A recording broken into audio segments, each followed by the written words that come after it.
Hi friends, எல்லாருக்கும் வணக்கம். இன்றைக்கி நம்ம ஒரு சூப்பரான ரெசிபி பார்க்கலாம். முட்டை பிரியாணி எப்படி பண்ணுறதுன்னு பார்த்துட்டு இதுக்கு சைட் டிஷ்ஷாக ரைத்தா எப்படி பண்ணுறதுன்னு பார்க்கலாம். இது வரைக்கும் நம்ம சேனலை சப்ஸ்கிரைப் பண்ணாமல் பார்த்துட்டு இருந்தீங்கன்னா சப்ஸ்கிரைப் பண்ணி வச்சுக்கோங்க. வாங்க வீடியோக்குள்ள போகலாம்.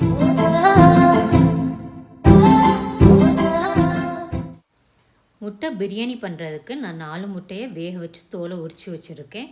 இதில் நம்ம சுற்றி இந்த மாதிரி கீரல் போட்டுடலாம். கீரல் போட்டோம்னா நம்ம மசாலாவோட பரட்டும் போது உள்ளே எல்லாம் மசாலா சேரும். அதுக்காக நம்ம கீரல் போட்டுடலாம். எல்லா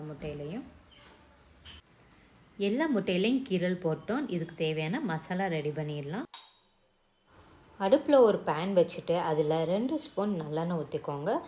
எண்ணெய் நல்லா காஞ்சதுக்கு அப்புறமா இதை எல்லா பக்கமும் நல்லா ஸ்ப்ரெட் பண்ணி விட்டுருங்க. ஸ்ப்ரெட் பண்ணி விட்டுட்டு இதில் 1/2 ஸ்பூன் வரமிளகாய்த்தூள், 1/2 ஸ்பூன் மிளகுத்தூள், 1/4 ஸ்பூன் மஞ்சள் தூள், தேவையான அளவு உப்பு போட்டுட்டு இந்த மசாலாவை எல்லா பக்கமும் நல்லா மிக்ஸ் பண்ணி விட்டுருங்க. மசாலாவை மிக்ஸ் பண்ணதுக்கப்புறமா நம்ம வேக வச்சு கீறி வச்சுருக்க முட்டையை போட்டுடலாம்.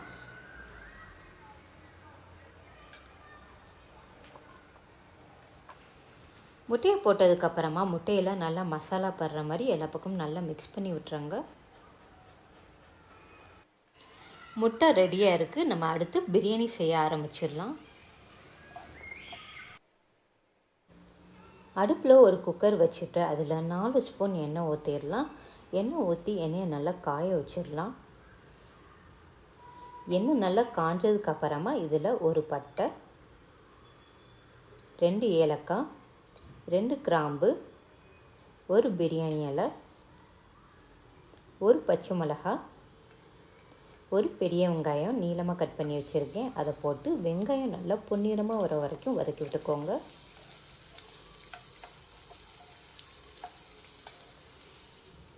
வெங்காயம் இந்த அளவுக்கு பொன்னிறமாக நல்லா வதங்கிடுச்சு. இந்த அளவுக்கு வதங்கினா தான் பிரியாணி நல்லா டேஸ்ட்டாக சூப்பராக இருக்கும். அதனால் இந்த அளவுக்கு வெங்காயத்தை வதக்கிக்கோங்க. அடுத்து 1 ஸ்பூன் இஞ்சி பூண்டு பேஸ்ட் போட்டு பச்சை வாசனை போகிற அளவுக்கு நல்லா வதக்கி விட்டுருங்க. நல்லா வதக்கினதுக்கப்புறமா இதில் 1/4 கப் கொத்தமல்லி எடுத்து வச்சுருக்கேன். அதை போட்டுக்கோங்க. 1/4 கப் புதினா இலைகள் இதையும் போட்டுட்டு லைட்டாக வதக்கி விட்டுக்கோங்க.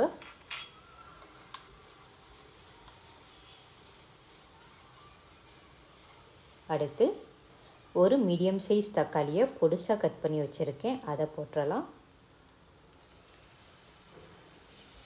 பிரியாணிக்கு தேவையான அளவு உப்பு போட்டுக்கோங்க. உப்பு போட்டு இதை லைட்டாக கிளறி விட்டுக்கோங்க. 4 ஸ்பூன் தயிர் எடுத்து வச்சுருக்கேன். தயிரை இதில் ஊற்றிடலாம். தயிரை ஊற்றிட்டு இதை தக்காளி வெங்காயம் எல்லாத்தோடையும் நல்லா மிக்ஸ் பண்ணி விட்டுருங்க. இது எல்லாத்தையும் நல்லா மிக்ஸ் பண்ணதுக்கப்புறமா 1 ஸ்பூன் வரமிளகாய்த்தூள், 1/4 ஸ்பூன் மஞ்சள் தூள், 1 ஸ்பூன் கரம் மசாலா தூள், இந்த மசாலா பொருட்களில் எல்லாத்தோட நல்லா மிக்ஸ் பண்ணி விட்டுருங்க. மசாலாவை எல்லா பக்கமும் நல்லா மிக்ஸ் பண்ணதுக்கப்புறமா இதில் அளவு தண்ணி ஊற்றிடலாம். நான் 1 உலக்கு பாஸ்மதி அரிசியை 1/2 மணி நேரமாக ஊற வச்சுருக்கேன். 1 உலக்கு பாஸ்மதி அரிசிக்கு 1.5 உலக்கு தண்ணி ஊற்றினோம்னா கரெக்டாக இருக்கும். தண்ணி ஊற்றிட்டு அந்த தண்ணி மசாலாவை எல்லாத்தையும் நல்லா மிக்ஸ் பண்ணி விட்டுருங்க. மிக்ஸ் பண்ணி விட்டுட்டு தண்ணி நல்லா கொதி வர வரைக்கும் வெயிட் பண்ணலாம். தண்ணி நல்லா கொதிச்சிருச்சு. நம்ம ஊற வச்சுருக்க அரிசியை தண்ணியை நல்லா வடிகட்டிட்டு அரிசியை மட்டும் போட்டுருவோம்.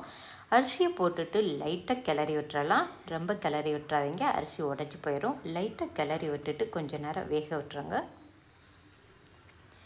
பாருங்கள், அரிசி 3/4 பதம் வெந்திருக்கு. இந்த ஸ்டேஜில் நம்ம வேக வச்சுருக்க முட்டையை போட்டுடலாம்.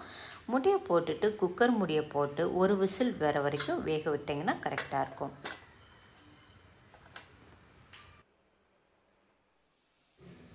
முட்டை பிரியாணிக்கு ஒரு சூப்பரான சைடிஷ் ரெடி பண்ணிடலாம். ஒரு ரைத்தா ரெடி பண்ணிடலாம். அதுக்கு ஒரு பவுல் எடுத்துக்கலாம்.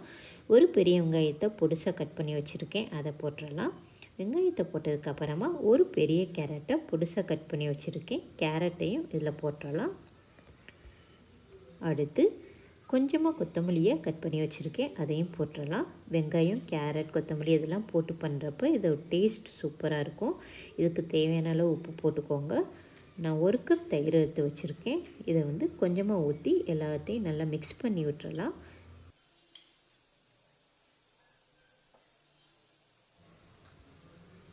இதை எல்லா பக்கமும் நல்லா மிக்ஸ் பண்ணிடுங்க. நல்லா மிக்ஸ் பண்ணி விட்டுட்டு மிச்சம் இருக்கிற தயிரையும் ஊற்றிக்கோங்க.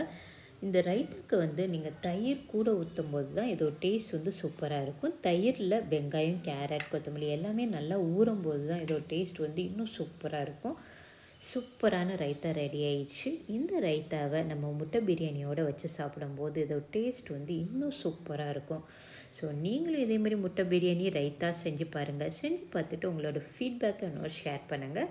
இந்த வீடியோ பிடிச்சிருந்துச்சுன்னா லைக் பண்ணுங்கள். மறக்காமல் நம்ம சேனலை சப்ஸ்கிரைப் பண்ணி வச்சுக்கோங்க. தேங்க்ஸ் ஃபார் வாட்சிங்.